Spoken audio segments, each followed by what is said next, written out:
গল্পের শুরুতে আমরা দেখি একটি হাই স্কুলে বাস্কেটবল ম্যাচ চলছে। মেসান নামের একটি ছেলে সেই ম্যাচে খেলছিল। তার দল হারছিল এবং ম্যাচ শেষ হতে মাত্র 44 সেকেন্ড বাকি ছিল। তাই কোচ ডিন নামের একটি ছেলেকে বলটি ছিনিয়ে নিয়ে দ্রুত মেসানকে পাস দিতে বললেন, কারণ সে ছিল তাদের দলের সেরা শুটার। সব ছেলেরাই পরিকল্পনা অনুসরণ করল এবং শীঘ্রই মেসান 2 পয়েন্ট স্কোর করল। কিন্তু তারপর ভিড়ের মধ্যে থাকা এক জ্বলন্ত মানুষের দিকে তার দৃষ্টি আকৃষ্ট হল। খেলা চলতে থাকল। ডিন আবার মেসানকে বল পাস দিল এবং মেসান শেষ মুহূর্তে বলটি ছুড়ে দিল। কিন্তু তারপর হঠাৎ জ্বলন্ত মানুষটি আবার তার সামনে আবির্ভূত হল, তার দিকে নিজের কালো হাত বাড়িয়ে দিয়ে। ঠিক সেই মুহূর্তে বলটি বাস্কেটে ঢুকে গেল এবং তার দল ম্যাচটি জিতে গেল। তার সতীর্থরা উল্লাসে মেসানকে ঘিরে ধরল, কিন্তু ভীত মেসান দ্রুত চেঞ্জিং রুমে ছুটে গেল এবং লকার খোলার সাথে সাথে তার হাতে কাঁটা দিয়ে উঠল। সে তার সমস্ত জিনিসপত্র বাইরে ছুঁড়ে ফেলতে শুরু করল এবং অবশেষে একটি অদ্ভুত বস্তু খুঁজে পেল। ঠিক তখনই একটি কণ্ঠস্বর ফিসফিস করে তার নাম ধরে ডাকল এবং ভয়ে মেসান একটি গবাদি পশুর বেল্ট খুঁজতে শুরু করল। ঠিক তখনই জ্বলন্ত লোকটি এসে পৌঁছালো। মেসান দয়া ভিক্ষা করল, কিন্তু যখন সে থামল না তখন সে বস্তুটি ছিঁড়ে টুকরো টুকরো করে ফেলল। তারপর তার দৃষ্টি দরজার দিকে গেল। তার সতীর্থদের ভেতরে আসতে দেখে সে স্বস্তির নিঃশ্বাস ফেলল। পরে গোসল করার সময় মেসান একটি অদ্ভুত শব্দ শুনতে পেল। সে নিচে তাকিয়ে ছাইয়ের মতো কিছু একটা দেখতে পেল। যেই সে ফিরে তাকালো, জ্বলন্ত লোকটি তার গলা চেপে ধরল এবং তার গলায় হাত পেঁচিয়ে ধরে মেসানের শরীরে আগুন ধরিয়ে দিল। তার সতীর্থরা তার চিৎকার শুনে সবাই বাথরুমে ছুটে গেল এবং মেসানকে জ্বলতে দেখল। 6 মাস পরে আমরা ক্রিস নামের একটি মেয়েকে দেখি, যে তার চাচাতো ভাইয়ের সাথে থাকতে শুরু করেছে। সে জানালার ধারে বসে ছবি আঁকছিল, কিন্তু হঠাৎ সে তার চিন্তায় হারিয়ে গেল। সে মাটির দিকে এমনভাবে তাকিয়ে রইল যেন তার মনে অন্ধকার চিন্তা প্রবেশ করছে। কিন্তু তারপর তার চাচাতো ভাই রে তাকে বাস্তবে ফিরিয়ে আনলো এবং বলল, আমি তোমাকে তোমার জিনিসপত্র গুছিয়ে নিতে সাহায্য করব। পরে স্কুলে পৌঁছে রে ক্রিসকে চারপাশটা ঘুরিয়ে দেখাতে শুরু করল। তারপর অ্যালি নামের একটি মেয়ের ওপর তার চোখ পড়ল। ক্রিসকে একটি লকার দেওয়া হলো যার ওপর হর্স লেখা ছিল। রে ব্যাখ্যা করল যে এটা আগে মেসানের ডাকনাম ছিল। এরপর ডিন এবং তার দলের সদস্যরা ক্রিসকে ঘিরে ধরে মেসানের প্রতি সম্মান দেখিয়ে তাকে ওই লকারটি ব্যবহার করা বন্ধ করতে বলল। কিন্তু তখনই গ্রেস নামের একটি মেয়ে বাধা দিল। সে বলতে শুরু করল যে এই স্কুলটা অনেক পুরনো, সেই অনুযায়ী এখানে যাদের লকার ছিল তারা সবাই মারা গেছে, এর কোনো মানে হয়? ক্রিসকে দেখে রে মেয়েটির সাথে ফ্লার্ট করার চেষ্টা করল, কিন্তু বেচারা ব্যর্থ হলো। ঠিক তখনই ডিন বুঝতে পারল যে ক্রিস এই স্কুলে নতুন। সে বলল, আমি একটা গুজব শুনেছি যে তুমি নাকি এইমাত্র একটা ড্রাগ রিহ্যাব সেন্টার থেকে বেরিয়ে এসেছো। তুমি তোমার বাবাকে খুন করেছো, তাই না? অ্যালি তাকে থামিয়ে দিয়ে বলল, বাজে কথা বলা বন্ধ কর। কিন্তু ডিন ক্রিসকে নিয়ে মজা করা চালিয়ে গেল। এতে রেগে গিয়ে ক্রিস তার পেটে সজোরে লাথি মারল। ঠিক তখনই মিস্টার ক্রেভেন করিডোরে এসে ক্ষিপ্ত হয়ে ক্রিস, ডিন, গ্রেস এবং রেকে কয়েকদিনের জন্য কলেজ থেকে বহিষ্কার করলেন। যখন অ্যালি ক্রিসকে রক্ষা করার চেষ্টা করল, তাকেও কয়েকদিনের জন্য বহিষ্কার করা হলো। তারপর সবাই চলে যাওয়ার পর অ্যালি ক্রিসের সাথে বন্ধুত্ব করার চেষ্টা করল, কিন্তু ক্রিস বলল, আমার তোমার সাহায্যের দরকার নেই। অ্যালি চলে যাওয়ার পর ক্রিস লকারটি খুলল এবং মেসানের অনেক জিনিস খুঁজে পেল, যার মধ্যে তার ভাঙা সেই রহস্যময় বস্তুটিও ছিল। একটি ফিসফিস কণ্ঠস্বর শুনে ক্রিস লকারটি খোলার সিদ্ধান্ত নিল এবং ভেতর থেকে একটি বাঁশি বেরিয়ে এলো। ক্রিস বাঁশিটি বাজাতে যাচ্ছিল, এমন সময় ঘণ্টা বেজে উঠল এবং সে ক্লাসের জন্য বেরিয়ে গেল। সেই বিকেলে ক্রিস ক্লাসে দেরিতে পৌঁছালো। যখন সে তার ব্যাগটি টেবিলে রাখল, তখন ব্যাগ থেকে বাঁশিটি পড়ে গেল। ডিন ভাবল এটি হয়তো ধূমপানের পাইপ এবং ক্রেভেনকে বলল।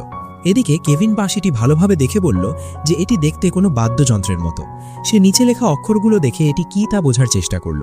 যখন ক্রেভেন এই অদ্ভুত অক্ষরগুলো পড়লেন, গ্রেস ইন্টারনেটে সেগুলো খুঁজতে লাগলো। সে বাঁশিটি বাজাতে শুরু করলো এবং জানালো যে এর অর্থ হলো মৃতদের ফিরিয়ে আনা। এর মূল্য অনুমান করার জন্য ক্রেভেন বলল, আমি এই বাঁশিটা রেখে দিচ্ছি। সে আরও জানালো যে ক্রিস এটা তার স্কুলের লকারে খুঁজে পেয়েছিল। সে সব ছাত্রছাত্রীকে তাড়াতাড়ি চলে যেতে বলল এবং তাদের একটি রচনা লিখতে দিল।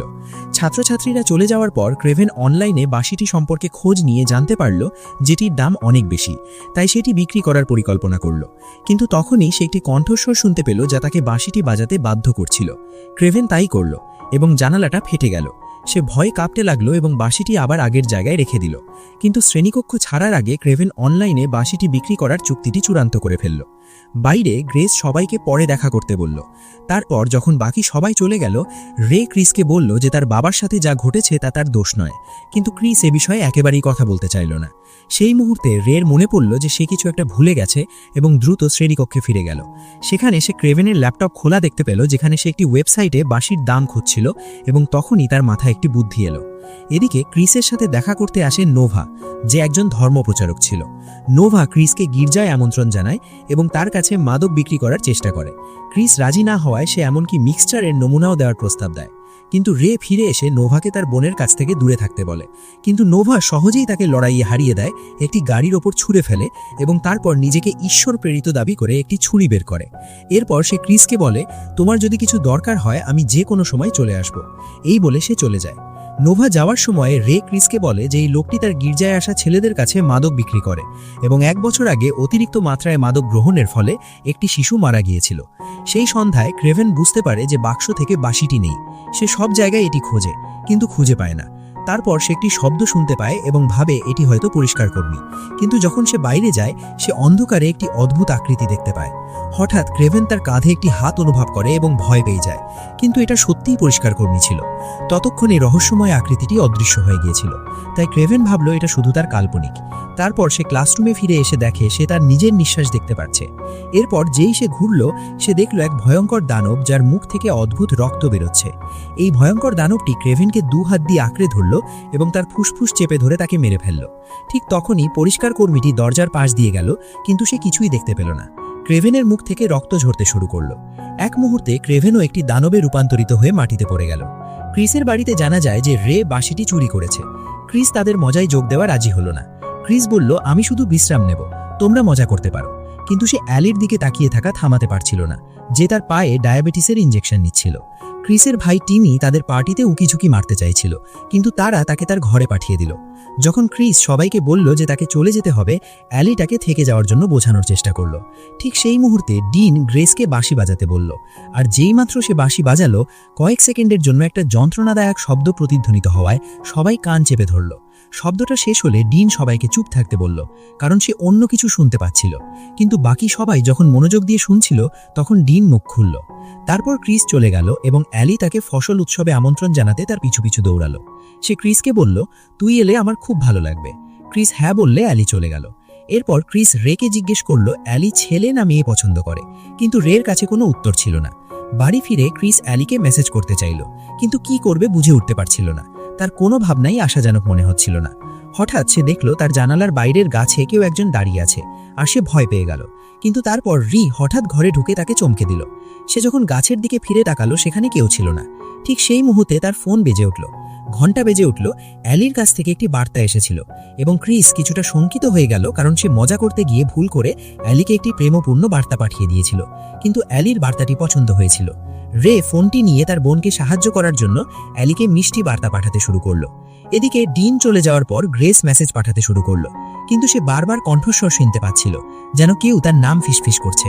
সে ভাবল টিমি হয়তো মজা করছে, কিন্তু যখন সে দেখল তার ভাইয়ের ঘরের আলো নিভে গেল তখন সে বুঝতে পারল যে এটা টিমি নয়। হঠাৎ একটি ভয়ঙ্কর প্রাণী তার পাশ দিয়ে ছুটে গেল এবং সে আবার কাউকে তার নাম ফিসফিস করতে শুনল। সে কণ্ঠস্বরটি অনুসরণ করল। সে টেবিলের পিছনে দেখল, কিন্তু সেখানে কিছুই ছিল না। ঠিক তখনই একটি ভয়ঙ্কর হাত তাকে স্পর্শ করল এবং যখন সে ঘুরে দাঁড়ালো দেখল টিমি সেখানে দাঁড়িয়ে আছে। গ্রেস অবাক হয়ে ভাবল, এত দূর থেকে টিমি কিভাবে তাকে স্পর্শ করতে পারল। পরের দিন সকালে অধ্যক্ষ সমস্ত ছাত্রছাত্রীদের সমাবেশে জড়ো করলেন এবং তাদের ক্রেভেনের মৃত্যুর খবর জানালেন। ক্রেভেনের মৃত্যুর কারণ হিসাবে ফুসফুসের ক্যান্সার ঘোষণা করা হয়েছিল। ঠিক সেই সময় অ্যালি দেখল তার সামনে বসে থাকা একটি মেয়ে কাঁপছে, আর হঠাৎ তার ঘাড়টা মট করে ভেঙে গেল। তারপর মেয়েটি মাথা ঘুরিয়ে এক ভয়ঙ্কর মুখভঙ্গি করে ফিসফিস করে অ্যালির নাম বলল। সেই মুহূর্তে গ্রেস বাঁশিটি ক্রিসের হাতে তুলে দিল এবং অ্যালি তার ঘর থেকে বেরিয়ে এলো। এখন সেই ভয়ঙ্কর মেয়েটি অদৃশ্য হয়ে গেছে। ক্লাসের পর অ্যালি আর ক্রিস মেসানের বাড়ি গেল, কারণ তারা ভেবেছিল মেসানের পরিবার হয়তো তার বাঁশিটা ফেরত চাইতে পারে। তারা দরজায় টোকা দিল, কিন্তু দরজাটা আগে থেকেই খোলা ছিল। মেয়ে দুটি ভেতরে ঢুকে পুরনো গান শুনতে শুনতে বাড়ির পুরনো আর মূল্যবান জিনিসগুলো দেখতে শুরু করলো। হঠাৎ মেসানের দিদিমা আইভি তাদের পিছন থেকে আবির্ভূত হলেন। তিনি হ্যালো না বলেই তাদের ওপর রেগে গেলেন। তিনি বিশ্বাস করতেন যে তিনি প্রাচীন জিনিসপত্র সংগ্রহ করার জন্য সারা বিশ্ব ঘুরে বেড়ান। মানুষ কিভাবে মৃত্যুর মোকাবিলা করে তা বোঝার জন্য তিনি বিভিন্ন সভ্যতা নিয়ে গবেষণা করেছেন। একটি টেবিলের ওপর কয়েকটি ওষুধের বোতল ছিল। যখন ক্রিস বাঁশিটি আইভিকে দিতে গিয়ে বলল, আমি এটা মেসানের লকারে পেয়েছি, আইভি উত্তর দিল, এটা এখন তোমার, কারণ তুমি এটা খুঁজে পেয়েছ। ঠিক যেমনটা মেসান আর আমি একসময় পেয়েছিলাম। আমি এই বাঁশিটি অনেক বছর আগে গুয়াতেমালার একটি সরু গলিতে খুঁজে পেয়েছিলাম। তারপর থেকে এই অভিশপ্ত বাঁশিটি আমার মেয়ে, আমার জামাই আর এখন আমার নাতিকে হত্যা করেছে। এর ওপরের চিহ্নটার আসল মানে হলো নিজের মৃত্যুকে আমন্ত্রণ জানানো। যখন কেউ জন্মায়, মৃত্যুও তার সাথে জন্মায়, কিন্তু তা আসে তার নিজের সময়। কিন্তু যদি কেউ এই বাঁশির শব্দ শোনে, মৃত্যু খুব দ্রুত আসে এবং কেউই বেশি দিন বাঁচে না। তারপর আইভি বাঁশিটি ক্রিসকে ফেরত দিয়ে বলল, তোমার এটা নেওয়া উচিত হয়নি। সেই সন্ধ্যায় মেয়ে দুটি হাসপাতালের রেকর্ড রুমে গেল। অ্যালির বিশ্বাস ম্যাসানের মৃত্যুটা অদ্ভুত ছিল, কারণ সে গোসল করার সময় আক্ষরিকভাবে পুড়ে গিয়েছিল, কিন্তু ঘটনার কারণ হিসাবে গ্যাস লিককেই দায়ী করা হয়েছিল। ফাইলগুলো পরীক্ষা করে দেখা গেল যে তার শরীর এতটাই মারাত্মকভাবে পুড়ে গিয়েছিল যে শুধুমাত্র তার দাঁত দেখেই তাকে শনাক্ত করা সম্ভব হয়েছিল। ঠিক তখনই কেউ একজন ঘরে ঢুকলো আর মেয়েরা তাকগুলোর পেছনে লুকিয়ে পড়ল। মেসানের রিপোর্টগুলো নিচে পড়ে গেল আর ক্রিস একটা তুলে নিয়ে পড়ল যে তার হাড়ের গঠন অনুযায়ী তার বয়স ৪৫ থেকে ৫০ বছরের মধ্যে। এটা স্পষ্ট হয়ে গেল যে আইভির গল্পে কিছু একটা ছিল। এর মানে হলো মেসান ৪৮ বছর বয়সে গ্যাস লিকের কারণে মারা যাবে আর পরে ক্রেভেনের ক্যান্সার ধরা পড়বে। মেয়েদেরকে এই কথাটা অন্যদের বলতে হতো। এই কারণেই কর্মচারীটি অন্য কাগজগুলো দেখার আগেই সে চুপি চুপি বেরিয়ে গেল। ফসল কাটার উৎসবে সবাই তাদের পোশাক পরেছিল। ঠিক তখনই রে গ্রেসকে খুঁজে পেল এবং অবশেষে তাকে বলল, আমি তোমাকে পছন্দ করি। কিন্তু গ্রেস মিষ্টি করে প্রত্যাখ্যান করল, তার গালে চুমু খেলল এবং তারপর তার প্রেমিকের সাথে দেখা করতে চলে গেল। ডিন রের পোশাক নিয়ে ঠাট্টা করতে শুরু করল আর আমাদের বেচারা ভগ্ন হৃদয় প্রেমিক রে মদ্যপান করতে শুরু করল। যখন অ্যালি আর ক্রিস এসে পৌঁছালো, নোয়া তাদের জ্বালাতন করার চেষ্টা করল এবং অদ্ভুত সব নামে ডাকতে লাগলো। কিন্তু তারপর অ্যালি তার পেটে সজোরে লাথি মারল আর নোয়া প্রতিশোধ নিতে তার ছুরিটা বের করল, কিন্তু ক্রিস তার হাতের ওপর পা দিয়ে তার কাছ থেকে ছুরিটা ছিনিয়ে নিল। এরপর ক্রিস ছুরিটা নোয়ার নাকের কাছে ধরে অতিরিক্ত মাত্রায় মাদক সেবনে মারা যাওয়া লোকটাকে বাঁচানোর চেষ্টা করল, কিন্তু নোয়া বলল, আমি কিছুই জানি না। এ কথা শুনে ক্রিস তার নাক কেটে দিল এবং ছুরিটা দূরে ছুঁড়ে ফেলে দিল। এদিকে ডিন এবং গ্রেস একটি গোলক ধাঁধায় আলাদা হয়ে গেল, যেখানে তাদের বারবার পোশাক বদলাতে হচ্ছিল। লোকেরা তাকে ভয় দেখাচ্ছিল। ডিন একটি গোল কাঠের তক্তা খুঁজে পেল এবং সেটি ঘোরালো। এর ফল ছিল এই যে তুমি তোমার নিজের ভাগ্য নিজেই নির্ধারণ করবে। তারপর গোলকধাঁধার ভেতরে জাদুকরি আলয় ঘেরা এক বৃদ্ধাকে দেখে গ্রেস পুরোপুরি হতবাক হয়ে গেল। বৃদ্ধা যখন তার নাম ধরে ডাকলেন, গ্রেস ভয়ে পালিয়ে গেল, কিন্তু তারপর সে আবার সেই বৃদ্ধাকেই দেখতে পেল। গ্রেস সঙ্গে সঙ্গে দৌড়ে গিয়ে সাহায্যের জন্য ডিনকে ডাকল, কিন্তু ডিন ভাবল কোনো পোশাক পরা কেউ তাকে ভয় দেখাচ্ছে। হঠাৎ বৃদ্ধা গ্রেসকে ভয় দেখিয়ে ধাক্কা মেরে ফেলে দিলেন, যার ফলে তার ফোনটি হাত থেকে পড়ে গেল। গ্রেস একটি বেলচা তুলে নিল। তারপর বৃদ্ধা তার হাত তুলে পেছনের দিকে ইশারা করলেন। গ্রেস যখন ঘুরে দাঁড়ালো, সে দেখল সেই একই মহিলা তার পেছনে দাঁড়িয়ে আছে। তখন সে চিৎকার করে মহিলাটিকে আক্রমণ করল এবং দুজনেই মাটিতে পড়ে গেল। গ্রেস যখন জ্ঞান ফিরে পেল, সে তার রক্তক্ষরণরত কপালে হাত দিয়ে বুঝতে পারল যে বৃদ্ধার মতোই সেও বেলচার আঘাত পেয়েছে। বৃদ্ধা হাসলেন এবং শরীর মোচড়াতে মোচড়াতে উঠে দাঁড়ালেন। তিনি গ্রেসকে তাড়া করতে শুরু করলেন। গ্রেস যত জোরে পারল দৌড়ালো। এদিকে গ্রেস ফোন না ধরায় ডিন ক্রমশ উদ্বিগ্ন হয়ে পড়ল। এরপর ডিন তাকে সব জায়গায় খুঁজতে লাগলো। একটা বন্ধ গলিতে আটকা পড়ে গ্রেস আরও বেশি আতঙ্কিত হয়ে পড়ল, কিন্তু ভাগ্যক্রমে সে দেয়ালের মধ্যে একটা লুকানো গুহা খুঁজে পেল এবং হামাগুড়ি দিয়ে ভেতরে ঢুকে পড়ল। কিন্তু শীঘ্রই সেই বৃদ্ধা তার পিছু নিল, গ্রেসের পা ধরে ফেলল এবং তার বিভৎস আঙুলগুলো দিয়ে গ্রেসের পা খোঁচাতে শুরু করল। তারপর সে গ্রেসের গলায় হাত রাখল, যার ফলে তার শরীর বদলে যেতে লাগলো। গ্রেস নিজেকে মুক্ত করে সামনে এগোতে লাগলো, যতক্ষণ না সে গোলক ধাঁধার মাঝখানে পৌঁছালো। দুর্ভাগ্যবশত বৃদ্ধা একটি বিদ্যুতের খুঁটির ওপর আবির্ভূত হলো এবং গ্রেসকে চুম্বন করে তাকে রূপান্তরিত করে ফেলল। ডিন যখন পৌঁছালো, ততক্ষণে গ্রেস একটি কুচকানো বৃদ্ধার শরীরে পরিণত হয়েছে। পরে স্কুলের জিমের ভেতরে ডিন বিশ্বাস করতে রাজি হচ্ছিল না যে শরীরটা গ্রেসের। তখন মেয়েরা আইভির বলা কথাগুলো তুলল এবং তারা দুজনেই স্বীকার করল যে তারা মৃত্যুকে এগিয়ে আসতে অনুভব করছিল। ডিন তখনও তা বিশ্বাস করতে রাজি ছিল না। তখন রে তাকে মনে করিয়ে দিল যে সেই গ্রেসকে শীষ দিতে সাহস জুগিয়েছিল, সুতরাং সেই অর্থে তার মৃত্যুর জন্য সেই দায়ী ছিল।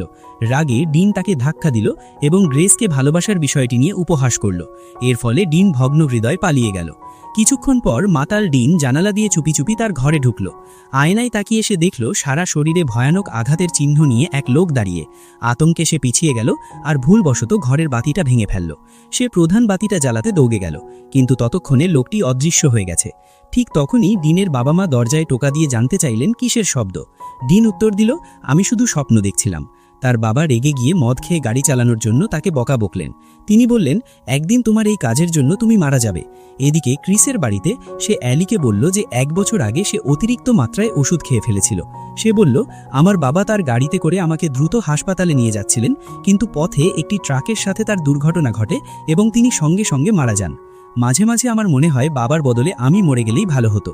তারপর অ্যালি তাকে সান্ত্বনা দিয়ে একটি চুমু দিল এবং তারা আরও ঘনিষ্ঠ হল। ছাদে রে বৃষ্টিতে বসে গ্রেসকে ভাবছিল। হঠাৎ সে তার হাতে এবং টেডি বিয়ারে রক্ত দেখতে পেল এবং তারপর একটি বডি ক্রাশার ভেতরে ঢুকে গেল। কিন্তু এই সব কিছুই ছিল তার মনের কল্পনা। পরের দিন রে এবং মেয়েরা আইভিকে দেখতে গেল, যে অসুস্থ হয়ে বিছানায় শুয়েছিল। সে তাদের বলল যে যদি তারা এই বিপর্যয় থামাতে চায় তাহলে তাদের নিজেদের মৃত্যু অন্য কারোর ওপর চাপিয়ে দিতে হবে। ক্রিস যখন নিজের রক্ত দিয়ে তাদের চিহ্নিত করার পর আয়নার দিকে তাকালো, সে দেখল তার নিজের মৃত্যু ঠিক তার পেছনে একটি অস্ত্র হাতে দাঁড়িয়ে আছে। অদৃশ্য হওয়ার সাথে সাথে আইভি বিছানায় মারা যায়। তারপর তারা তিনজন কি করবে তা নিয়ে ভাবতে শুরু করলো। রে এগিয়ে যেতে চায়, কিন্তু অ্যালির রক্তের বিভীষিকাটি সেখানে ছিল এবং সে বাধা দিচ্ছিল। তারা এই নিয়ে তর্ক শুরু করলো এবং রে একা চলে গেল। বাড়িতে ডিন গ্রেসের মৃত্যুর খবর দেখে টিভি বন্ধ করে দিল। সে তখনও বিশ্বাস করতে পারছিল না যে গ্রেস মারা গেছে। হঠাৎ তার শোবার ঘরের দরজা সামান্য খুলে যায় এবং একটি ভয়ঙ্কর হাত ঘরের ভেতরে উঁকি দেয়। ডিন দরজার দিকে একটা চেয়ার ছুঁড়ে মারে। তার বাবা মা ভেতরে চলে আসেন। ডিন তাড়াতাড়ি দরজাটা বন্ধ করে দেয় যাতে ওটা ভেতরে ঢুকতে না পারে। তারপর হঠাৎ তার ঘরের জিনিসপত্র নিজে থেকেই নড়তে শুরু করে এবং ডিনের মৃত্যু বেরিয়ে এসে তার মাথাটা চেপে ধরে। এবার তার শরীরটা গাড়ি দুর্ঘটনার মতো কাঁপতে শুরু করে। তার শরীরে ধীরে ধীরে সমস্ত ক্ষতগুলো ফুটে ওঠে। তার হাড়গুলো ভাঙতে শুরু করে এবং তার অঙ্গ প্রত্যঙ্গগুলো কাজ করা বন্ধ করে দেয়। তার বাবা মা দরজা ভেঙে ঢুকতে ঢুকতে ডিন মেঝেতে পড়ে থাকা একটি মৃতদেহে পরিণত হয়। সব শেষ হয়ে গিয়েছিল। এদিকে ক্রিস আর অ্যালি রেকে তার ঘরে খুঁজতে এলো, কিন্তু সে সেখানে ছিল না। তারা ইস্পাত কারখানায় তার কাজ করার কিছু ছবি আর একটা কমিক বই খুঁজে পেল, যেখানে একটি নায়ক একটি খলনায়ককে হত্যা করছে, যা হয়তো একটা সূত্র হতে পারত। গির্জার ভেতরে রে দেখল নোয়া বাচ্চাদের বিদায় জানাচ্ছে। তারপর যখন সবাই চলে গেল, রে হাতে বন্দুক নিয়ে গির্জায় প্রবেশ করল। নোয়াকে বোঝানোর জন্য যে সে ঠাট্টা করছে না, প্রথমে সে একটি ফুলের টবে গুলি করে। হঠাৎ গির্জার ঘণ্টা বেজে ওঠে, যা রের মনোযোগ অন্যদিকে সরিয়ে দেয়। নোয়া তার উপর ঝাঁপিয়ে পড়ে এবং তাদের মধ্যে মারামারি শুরু হয়। রে নিচে পড়ে যায় আর নোয়া তার বন্দুকটা কেড়ে নেয়, কিন্তু যখন সে গুলি করতে চায় বন্দুকটা কাজ করতে বন্ধ করে দেয়। এটা দেখে রে নোয়াকে একটি ট্রে দিয়ে আঘাত করে অজ্ঞান করে দেয়। পরে যখন নোয়ার জ্ঞান ফিরে আসে, সে নিজেকে একটি ইস্পাত কারখানায় বাধা অবস্থায় দেখতে পায়। তারপর রে তার পকেট থেকে মাদক বের করে এবং নোয়াকে সেগুলো ছেড়ে দিতে বাধ্য করে। এরপর রে তার হাত থেকে কিছুটা রক্ত বের করে এবং অন্য হাত দিয়ে একটি বাঁশি বের করে, যা দেখে নোয়ার গা শিউরে ওঠে। রে যখন নোয়াকে রক্ত দিয়ে দাগিয়ে দিতে শুরু করে, মেয়েরা তাকে থামাতে ছুটে গেল, কিন্তু সে তাদের দিকে বন্দুক তান করে সরে যেতে বলল। নোয়া দয়া ভিক্ষা করল এবং মেয়েরাও অনুনয় করে বলল, এটা করবেন না। এ কথা শুনে রে তার হাতটা সরিয়ে নেয়। এরপর রে বলতে শুরু করে যে প্রত্যেককে একবার মরতে হয়, আর ক্রিসের মাথায় একটা বুদ্ধি আসে। ঠিক সেই মুহূর্তে রে তার নাম ধরে ডাকতে শুনল এবং এক অজানা শক্তি তার আহত হাতটা টেনে সরিয়ে নিল। তার হাত থেকে বন্দুকটাও পড়ে গেল। মেয়েরা তাকে বাঁচানোর চেষ্টায় ধরে ফেলল, কিন্তু অনেক দেরি হয়ে গিয়েছিল। তার শরীরটা ভেঙে পড়তে শুরু করলো, যেন সে যন্ত্রের ভেতরেই মারা যাবে। যখন তার শরীরের মাত্র অর্ধেক অবশিষ্ট ছিল, সেটাও ছিন্ন ভিন্ন হয়ে গেল। এই দৃশ্য দেখে নোয়া জ্ঞান হারালো। ভাইয়ের এই বিভৎস মৃত্যু দেখে ক্রিসও আতঙ্কিত হয়ে পড়েছিল এবং অ্যালিকে তাকে শান্ত করতে হয়েছিল। সে মনে করিয়ে দিল যে তোমার মাথায় একটা বুদ্ধি এসেছিল, তাই না? মেয়েরা দ্রুত অ্যালির গাড়িতে উঠে হাসপাতালে চলে গেল। তারপর ক্রিস তার পরিকল্পনা ব্যাখ্যা করতে শুরু করলো। ইনসুলিন ব্যবহার করে, যা রক্তে শর্করার মাত্রা আটকে দেয়, তারা হৃৎপিণ্ড থামিয়ে দিতে পারত এবং তারপর দ্বিতীয় একটি ইনজেকশনের মাধ্যমে একে অপরকে বাঁচিয়ে তুলতে পারত। এটা মৃত্যুর মতোই হতো, কিন্তু হয়তো এই পদ্ধতিটি মৃত্যুকে ঠেকিয়ে রাখতে পারত। তারা দুজনেই সমস্ত জিনিসপত্র নিয়ে বিল্ডিংয়ের ভেতরে গেল, যেখানে ক্রিস দেখল তার মৃত্যু তার জন্য অপেক্ষা করছে। কারখানার সরঞ্জাম ব্যবহার করে মেয়ে দুটি সমস্ত প্রস্তুতি সম্পন্ন করল এবং দরজা বন্ধ করে দিল। ক্রিস প্রথমে অ্যালিকে বাঁচাতে চেয়েছিল, কিন্তু অ্যালি তার বাহুতে ইনসুলিন ইনজেকশন দিয়ে তাকে অবাক করে দিল, যা ক্রিসকে বুঝতে সাহায্য করল যে এটাই তার মৃত্যুর মুহূর্ত। ক্রিসের শরীর বরফ ঠান্ডা জলের টাবে পড়ে গেল এবং অ্যালি তাকে সেখানে ধরে রাখল যতক্ষণ না তার হৃৎস্পন্দন থেমে যায়। যখন সে মারা যেতে শুরু করল, ক্রিস নীরবে তার পরিবারের কাছে ক্ষমা চাইল। তারপর অ্যালি ক্রিসকে টেনে বের করে আনলো, তাকে ইনজেকশন দিল এবং তারপর বৈদ্যুতিক শক দিতে শুরু করলো। ক্রিস প্রায় জেগে উঠেছিল, কিন্তু তার মৃত্যু তার মনকে গ্রাস করে নিল। সে তাকে মৃতই রাখতে চাইত। সিপিআর করতে বাধ্য হয়ে অ্যালি সিপিআর শুরু করল, কিন্তু মৃত্যু ক্রিসকে শক্ত করে ধরে রাখল। ঠিক সেই মুহূর্তে নোয়া জ্ঞান ফিরে পেল এবং চেয়ার থেকে নিজেকে মুক্ত করতে সক্ষম হলো। বন্দুকটা তুলে নিয়ে সে একটি হাতুড়ি দিয়ে দরজাটা ভাঙতে শুরু করলো। তারপর অ্যালির মৃত্যু আবির্ভূত হলো। তার মৃত্যু আবির্ভূত হলো সেই মেয়েটির রূপে যাকে সে সমাবেশে দেখেছিল। ইতিমধ্যে নোয়া দরজায় একটি গর্ত করে তার হাত ভেতরে ঢুকিয়ে গুলি চালাতে শুরু করলো।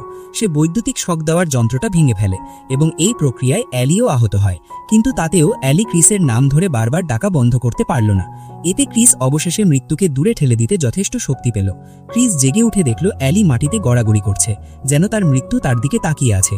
ঠিক সেই মুহূর্তে নোয়া ভেতরে এসে বলল যে ঈশ্বর প্রত্যেককে কোনো না কোনো উদ্দেশ্য সৃষ্টি করেছেন।